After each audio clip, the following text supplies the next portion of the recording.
June 25th, 2025, and we're convening this meeting in person at the John A. Wilson Building and virtually via Zoom. The time is 2:10 p.m., and I'm calling to order this additional meeting of the committee. For the record, I'd like to note that we have a quorum consisting of myself, at-large council member Anita Bonds, Ward 2 council member Brooke Pinto, Ward 6 council member Charles Allen, and Ward 7 council member Wendell Felder. Today we have two measures before the committee for consideration. The first is the report and recommendations of the Committee on Business and Economic Development on the fiscal year 2026 budget for agencies under its purview, and PR 26-178, the Real Property Tax Appeals Commission Frank Sanders Jr.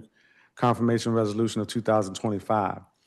This year, as everybody knows, the district is facing a financial environment unlike any we've seen in quite some time, shaped by uncertainty. An unpredictable federal government, deep funding cuts, and a shrinking federal workforce have created uniquely difficult landscape. Despite these challenges, the district's financial fundamentals remain strong.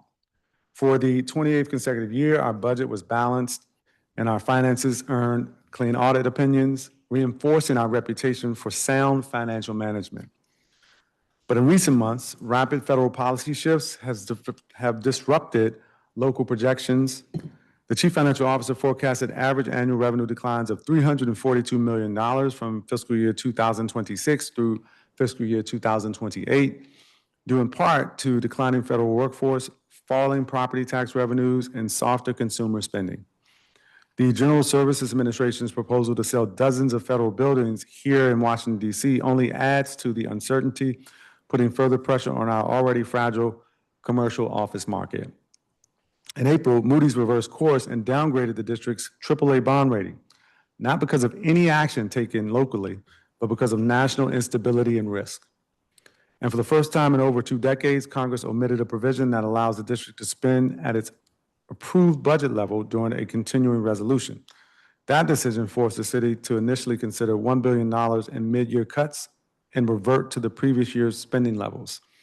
Still, even in the face of these extraordinary headwinds, the district continues to lead.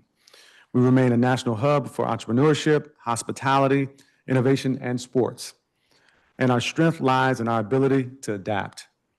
Throughout these last several weeks, I've met with residents, small business owners, advocates, and community organizations, and my colleagues, each bringing forward priorities that reflect both the urgency of the moment and a shared vision for a more inclusive, safe, and economically vibrant District of Columbia. These realities have required difficult choices, but they've also demanded creativity, equity, and resolve. As we navigate this pivotal moment, we must focus not only on stabilizing our finances, but also on laying the foundation for a stronger, more just economy that centers the needs of our people. Our city's future depends on a clean and safe downtown, thriving neighborhood corridors, and sustained investments in public safety, small businesses, housing, and education. Every dollar we allocate must work harder and work smarter for our residents. The choices we make in this budget in particular matter. And this committee remains focused on investing in the people and the communities that make Washington, D.C. a place of opportunity. Before I discuss the committee's budget, I'd like to thank all of the agencies and council members that we collaborated with and engaged with to understand the needs of our community as we refined subtitles and made budget changes. The committee's recommended budget will continue to advance a more equitable and inclusive district economy, and I'll provide some of the highlights today. We provided $250,000 in recurring funds to support the Chinatown Lease Incentive Program, preserving the cultural identity of the neighborhood by helping small businesses secure long-term leases and invest in interior and exterior improvements. We've invested $1.5 million in funds to support the Commercial Acquisition Fund, giving DC-based businesses a path to ownership through down payment assistance for commercial properties across the District of Columbia. We restored $1.5 million in funds for the Strong Families, Strong Futures program, which provides financial planning and educational support for new and expectant mothers, affirming our commitment to lifting up families and building long-term economic resilience.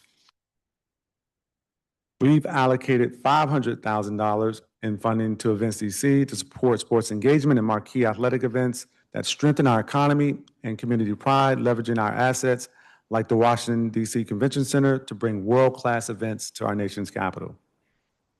We've committed $400,000 in recurring funds to support an equity-focused organization rooted in education and entrepreneurship. We've invested $200,000 in funds for Deanwood Main Street and an additional $200,000 for Pennsylvania Avenue Main Street, bolstering small and local businesses in Ward 7 and promoting neighborhood vitality. We funded $112,000 over the financial plan for the nonprofit solar tax exemption, helping nonprofits that invest in clean energy infrastructure reduce their tax burden and support the district's climate goals. We've required the deputy mayor to award a grant to a retailer of medical cannabis in Ward 8 that has been in operation since 2019, ensuring continued access and sustainability for a community-rooted business in a part of town that absolutely needs it and deserves it. We provided $47,000 to support the spousal homestead exemption, allowing surviving spouses or domestic partners of disabled veterans to access property tax relief and remain in their homes with dignity. With the Committee on Human Services, we provided $2.6 million over the financial plan to support the nonprofit workforce housing exemption, recognizing the critical role of nonprofit workers in our community and the need to expand access to affordable housing. With the Committee on Public Works and Operations, this committee has funded $4.2 million over the financial plan to provide tax relief for the Prince Hall Masonic Temple at 1000 U Street Northwest, ensuring this historic institution can continue its charitable and educational work in the District of Columbia. And although not reflected in our list of transfers, the committee introduced legislation supporting the Mu Lambda Foundation, Inc. tax exemption, which is now fully funded. I want to thank my colleagues, Councilmember Allen, Councilmember Nadeau, Matt Fruman, Councilmember Parker, for sending funds to support economic development investments in their respective wards. Their collaboration and commitment to target investments across our city have strengthened this budget in meaningful ways. These strategic investments, alongside the legislative subtitles under our purview, reflect a clear and deliberative vision, one that centers people, revitalizes our downtown, strengthens our neighborhood corridors, and empowers local businesses to be full participants in our city's economic future. As we confront the fiscal challenges ahead, we must stay focused on solutions that promote shared prosperity and long-term growth, not just in the heart of the district, but in every community across all 8 wards. I remain committed to working in partnership with my colleagues and the executive to ensure this budget meets the moment and lays the foundation for a more equitable and inclusive Washington, D.C. Is there any discussion? Okay. I will start on my left and come down. Councilmember Allen. Thank you very much, Chair McDuffie. First, I want to commend you and your staff on the hard work and all the hearings and everything to get to today and putting this report and recommendations together. As you teed up at the beginning, and I think we've all kind of talked about it at different times, for all of us, this is, whether we've been here for a long time or not, this is one of the toughest budgets we've had to go through, and that has been a challenge. I also think, I'm disappointed that we have yet to be able to find ways to restore devastating cuts like that to the baby bonds, the child tax credit, other really key investments I think we all see as ways to grow our city and support our residents. I know we'll continue to find and look for ways to change that. But I think there's a lot of recommendations here. I want to speak to a few that make a lot of sense and will help restore some of the very big gaps that have been created in what's been proposed. I especially wanted to thank you for a couple of investments. Pre-funding the nonprofit solar tax exemption legislation. That legislation, fairly modest, but it does help provide that buildings and grounds belonging to nonprofit organizations aren't going to be assessed and taxed where the building or grounds are used for solar energy generation, storage, or energy management activities. I think we found this to be a recent interpretation by the CFO and OTR, so I'm glad that this budget is going to help support restoring and fixing that. I also, while this is outside of Ward 6, I do want to note and support your $200,000 investment to the Pennsylvania Avenue Main Street. I met with the leadership there a few months back, and I think they are a very entrepreneurial but under-resourced Main Street that could really use this additional funding to help think about strategies for small local business development. And they convinced me that the need is real. So I'm glad to see that you've put that funding in there as well. Turning to Ward 6, though, I want to thank you for your support for the funding that the mayor put in place for H Street Small Area Plan. It's actually been a number of years since we have gone through a process to really reimagine. We went through zoning changes along that corridor 15, 20 years ago. And I think it's time for us to really imagine what is needed for the next generation of H Street. So I'm glad to see that funding is there to continue to support and grow our businesses. I also want to thank you for maintaining the mayor's investment of $1.5 million to develop a master plan for Southwest as a mixed-use community south of the National Mall. So for folks that may say, but wait, we already have a Southwest DC. We're talking about the area that's between the freeway and the National Mall. It's an area that actually is well served by Metro and transit, but actually has a boatload of federal buildings and spaces that are not being well used. Just today, about an hour ago, the Trump administration announced that they're moving the HUD headquarters building out of this neighborhood and into Northern Virginia. That building is an entire city block. It's an entire city block. It's also sitting right on top of Metro. And so while we can't control what the federal government is going to be doing with these decisions, I think what we can control is how we really map out a plan to look at this area, which has a lot of federal buildings that most likely aren't going to be in federal use for that much longer. So I think you're going to see a lot of federal buildings scheduled to be disposed of in the next year or two. And so it's a great and important opportunity for us to think about how we build out housing, retail, and think about connecting them all into our already vibrant Southwest community. I do want to thank you also for accepting some transfers from my committee. The first was $78,000 to help support placemaking on the H Street Northeast corridor. Our goal here is to increase foot traffic on the corridor, support our local and small businesses in our community. And the second is $150,000 in one-time funding to support several Ward 6 businesses that are going to be affected by ongoing construction on the Pennsylvania Avenue and Potomac Avenue project, which is just broken ground underway now, as well as along the 8th Street Barracks Row corridor between Pennsylvania Avenue and Virginia Avenue. This is really, as we do the bus priority project and the construction that comes with it, I think it's going to help support a lot of our local businesses there. I did want to flag two things. I know you and I have talked about this already, and so I just wanted to briefly mention them. I am concerned with the mayor's proposed change in use of the hotel tax that we all work together to negotiate. I want to be clear. I think that some of the ideas that funding would fund are good ideas, and I would like to see them funded. But I don't think it's the right source. And so as we move to the full committee of the whole, I wanted to flag that. I've heard from a lot of hotels that really feel like this is a broken promise, that there was a lot of negotiation around what this hotel tax was going to go for. And I want to flag that I hope we can continue working on that, not to undo projects that it is working to support, but to reassign where those resources come from. And for projects that would be more capital eligible than operating, I don't know why we'd be spending operating dollars on a capital project. Secondly, I know you and I've talked about this as well and look forward to working with you between now and first reading. Some of the language that is included around some of what I guess I'll call kind of placemaking, wayfinding kiosks, digital kiosks. In some of the conversations I've had with the director for the Department of Transportation, there are some concerns around exactly how that permitting would work, how it would align with some of the investments being made in our bus shelters that will also have digital signage. So just want to flag that for you and look forward to working with you on that. And if there's some tweaks and changes we can make to that along the way, look forward to partnering with you. But otherwise, I'm supporting this report and recommendations and appreciate the hard work that went into it. And congratulations. Thank you. Thank you, Councilmember. Councilmember Bonds. Thank you very much, Chairman McDuffie, and good evening to everyone. I am very thankful for the work that you and your team did to prepare this report.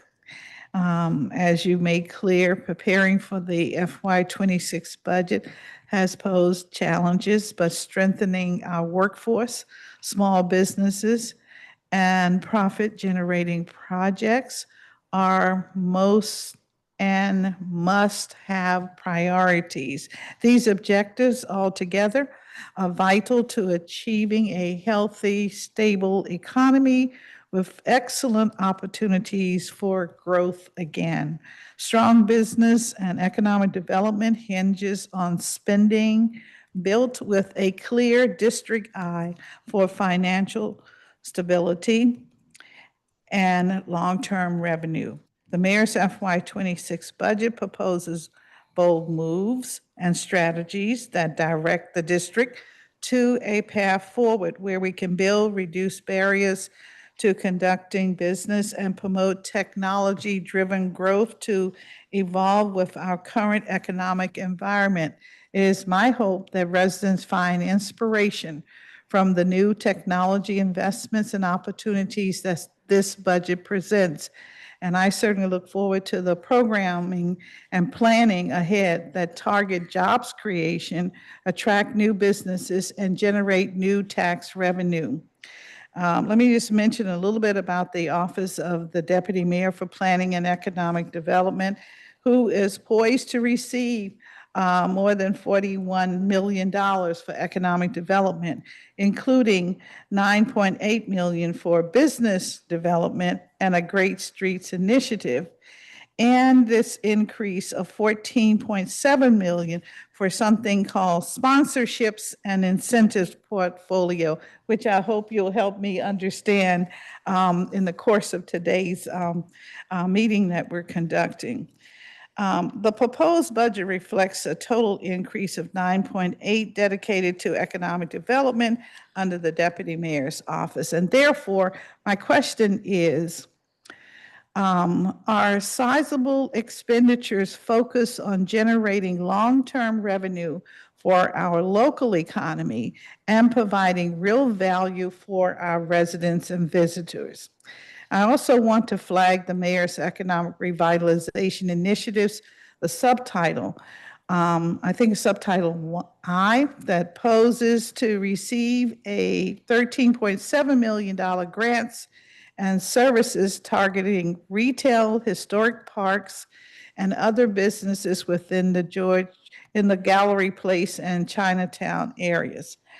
I ask that these initiatives do not forget the district's small business and legacy business communities that operate long-term and still make a difference within all 8 wards. And I want to thank the committee for recommending on the mayor's economic revitalization initiative, especially posing grants to the African American Civil War Memorial Freedom Foundation and the Prince Hall Free and Accepted Masons and the Order of Eastern Star Charitable Education Foundation and the Rhode Island Avenue Businesses and a retailer of medical cannabis in Ward 8. I'd like to thank the Washington Economic Partnership for taking on the focus of small and legacy buildings while prioritizing district residents as they take on the primary contractor role in promoting business prospects, retention, and marketing support for the district. I say congratulations to them and know that they will be extraordinarily successful in this effort. And I look forward to bolstering our sports and entertainment industries through the RFK campus redevelopment and commercial bingo that we know our seniors will definitely support. They told me they can hardly wait for you to open that hall. They are ready to come in for sure. Moreover, I look forward to an increase of available property tax revenue on the housing and downtown program and hope that this will move forward by resulting in new opportunities for senior housing. Seniors want to live downtown as well, and I think that's a good group of residents to target for downtown. We want new businesses to be here and thrive. So I am so appreciative of the committee's Clean Hands technical subtitle that assures DMV debts do not get in the way of granting business licenses. And I also want these businesses to grow with new employees who are district residents, as our goal is to get DC residents into stable work and to receive stable incomes. By doing this, we will promote stability in all aspects of our ecosystem, inclusive of the economy, public safety, and education, leading to a quality living community. And with that, Chairman, I again want to thank you and your staff for your hard work, and most importantly, for your strong economic recovery report that you have before us today. Thank you so much. Thank you so much, Councilmember Bonds. I really appreciate it. Councilmember Pinto. I just love that, that we've got folks waiting to break down the door to play some bingo. That's a great visual, and I can't wait to join them. And we'll add my thanks, Councilmember McDuffie, Chairman McDuffie, to you and your whole team and the Budget Office and all of these important agencies in this cluster who are really working in a difficult budget environment this year to not just think about how we address the needs today, but how we address the future of our city 3 years, 5 years, 15 years down the road. And that's really important for us to consider, especially in difficult times. I really appreciate the balanced and thoughtful budget report that addresses some of those needs and demonstrates our commitment to our businesses, strengthening our commercial corridors throughout all 8 wards, preserving the character of our neighborhoods and opportunity. I'm very pleased to see many priorities reflected in this report, including Chinatown Lease Incentive Program, the enhancement to the Commercial Acquisition Fund. I strongly support your decision to enhance the Main Streets program, which are really providing crucial support to our small businesses throughout the city. The Housing in Downtown program, I appreciate you maintaining the eligibility expansion as we continue to see which applications come in the door and how we can incentivize additional growth and opportunities for housing throughout the city. I think especially as we work to draw more residents downtown, I think there's an added opportunity for us to think creatively about incentivizing childcare to be downtown so that people and young families have the resources they need. And it's something that I hope we can continue to work on in this budget. The Gallery Square investments, as you know, have been a major priority for me in this budget to accommodate the projects on 7th Street and 8th Street. And I think that's going to be not only important for the area around Capital One Arena, but all of our visions and plans as a city to draw tourists and residents up from the mall to draw them into downtown. And so I appreciate the funding there. I do want to make sure we stay close in the coming weeks to ensure that the switch of some of those operating capital dollars can enable the project to stick forward, but I appreciate your thoughtfulness on that project. I also am grateful to see the transfer of the historic burial grounds. I think this is an important issue in our city that often gets overlooked and not the funding it needs. And so I appreciate you making that investment, as well as the $500,000 that the committee sent to the Judiciary Committee to invest in vital victim services, which are such an important part of our public safety ecosystem. I share your disappointment of not being able to restore crucial investments in the child tax credit, the baby bonds program that you created due to some of the fiscal restraints, but hope that as a council, we can continue to work together to address some of those gaps. I do want to ask you about the tourism tax and kind of what this committee does, if anything, to the mayor's proposal around the tourism tax with the economic I appreciate it. partnership and DEMPED. Thank you for the question, Councilmember Pinto, and thank you to Councilmember Allen for also acknowledging it. I know I've talked with both Councilmember Pinto and Allen and others about the Tourism Recovery District funding that the mayor's proposed budget swipes and uses for various priorities of the executive. I've expressed my disappointment to the executive about the proposal.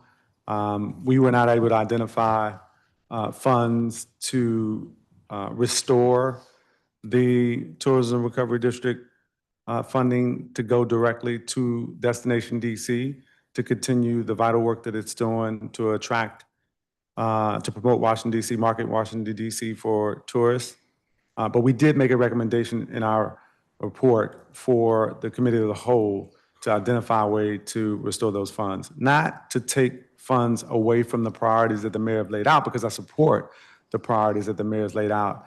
I take issue with the source of the funding of those priorities. And so, unfortunately, we were not able to identify the $25 million it would take to redirect those funds back to their intended purposes at Destination DC. And I will remind those who don't know, and I know my colleagues are aware, this council supported and I authored emergency legislation back in 2023 to establish the Tourism Recovery District funding.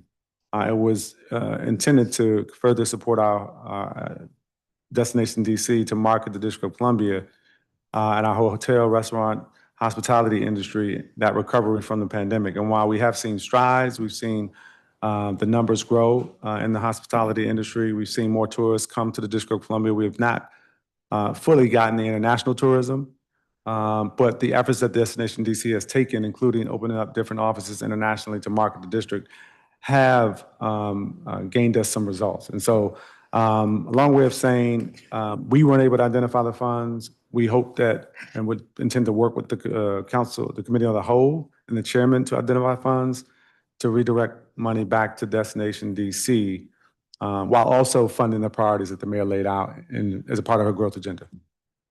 Got it. Okay. Thank you so much for that clarity. And I think that that is wise as we think about the future to continue investments and things that we know are so important to our city, like tourism, like sports and entertainment, but to also double down on and expand our business attraction efforts and to expand into new industries that we haven't necessarily been known for, whether that's in crypto or tech or AI, and make sure that DC is winning on some of the evolving landscape with these new businesses. I also just want to highlight my shared support with you with the interactive wayfinding kiosks. I think this is a really exciting opportunity for our city to have digital access points with real-time information, whether that be around city services or local businesses or emergency alerts. And we talked a little bit about this last year in the Chinatown Gallery Place Task Force about how we can better coordinate some of the information flow of our museums and businesses so that, let's say somebody is interested in going to a theater show one night, that they know what else is existing in the surrounding area. And I think using something like a kiosk to have a digital sign that's engaging, and if someone can see what's available to them in the surrounding area, will be great for business and just a great experience for our residents and visitors. So I'm excited to work with you on that. And thank you again for all of your work on this budget, and looking forward to supporting this report today. Thank you, Councilmember Pinto. Councilmember Felder? Mr. Chairman, first and foremost, thank you. Good afternoon, committee members and staff. Mr. Chairman, I would like to thank you and members of your team for all the hard work that has gone into producing this committee report.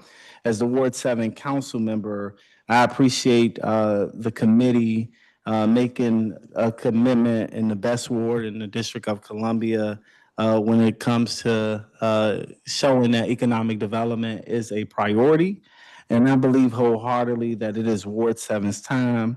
Now, while I'm excited to hear about the large-scale development projects such as RFK, especially given that Ward 7 is the only ward in the District of Columbia that does not have an anchor, I believe that by developing the 180 acres of land along the banks of the Anacostia River serves as a once-in-a-lifetime opportunity. However, I want to make sure that I'm clear when I say that I'm equally committed to making sure that we invest in other projects across the ward, such as Skyline, Capitol Gateway, Fletcher Johnson, Northeast Heights, Parkside, Hill East, Eastern Branch Boys and Girls Club, and Deanwood, just to name a few. I also want to thank you for allocating an additional $400,000 to fund and support both of our Deanwood and Pennsylvania Avenue Main Streets. These funds will support small businesses along both Pennsylvania Avenue and within Deanwood, which means that we will be able to attract and invite new businesses, new property owners, visitors, to create a space where folks can learn, work, and play. I also would like to thank you for maintaining the mayor's proposed investments in economic development projects such as Hill East, Fletcher Johnson, and RFK, as well as maintaining the three main streets that was laid out in the proposed budget. So with that, I look forward to working with you and the rest of our council colleagues to get these recommendations along the finish line.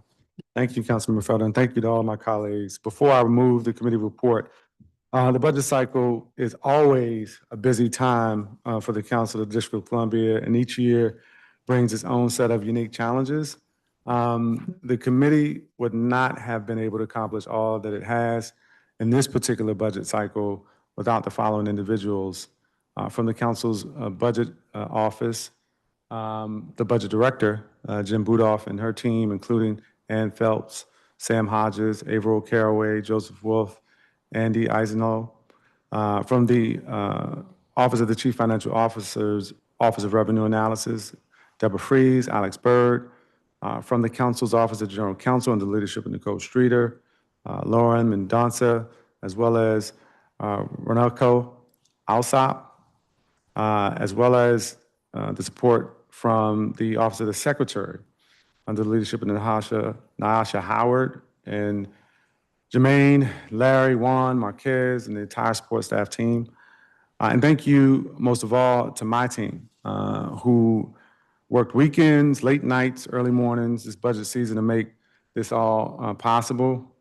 Committee Director Donnie Crawford, Senior Legislative Counsel Marissa Rose, Legislative Policy Analyst Matthew Osagai, my Chief of Staff Ardalie Wright, my Deputy Chief of Staff Jonathan McNair, Director of Operations Asantua Foster, our Constituent Service Director Kelly Sislow, and my Senior Advisor Brandy Calhoun. Everybody has really contributed to us getting this budget together under extraordinary circumstances, and I thank them all for their work. With that, I move the committee report with leave for staff to make technical, editorial, conforming, and reconciling changes. All in favor, please indicate by saying aye. Aye. Any opposed? The ayes have it unanimously. Next is PR 26-178, the Real Property Tax Appeals Commission, Frank Sanders Jr. Confirmation Resolution of 2025. This proposed resolution was introduced on April 21st, 2025 by Chairman Mendelson at the request of the mayor and referred to the Committee on Business and Economic Development. The resolution will confirm the reappointment of Mr. Frank Sanders Jr. as a full-time commissioner of the Real Property Tax Appeals Commission for a term ending April 30th, 2029. The committee held a public roundtable on this proposed resolution on June 17th of this year. Mr. Sanders brings over 4 decades of experience in real estate appraisal and brokerage in the Washington, D.C. metropolitan area. He served on the Real Property Tax Appeals Commission since 2009 and is a certified residential appraiser and broker licensed in both the District of Columbia and Maryland. His career includes leadership as vice president at Independence Federal Savings Bank and founding his own appraisal and brokerage firm in 1981. A resident of Ward 4, Mr. Sanders holds a Bachelor of Arts in Business Administration from Loyola University Chicago and is an active member of the D.C. Association of Realtors and the National Society of Real Estate Appraisers. Is there any discussion? Hearing none, I move the committee print and report with leave for staff to make technical, editorial, and conforming changes. All those in favor, please indicate by saying aye. Aye. Any opposed? The ayes have it unanimously. That will conclude the business of the committee. Its time is now 2:44 p.m. and this meeting of the committee is adjourned.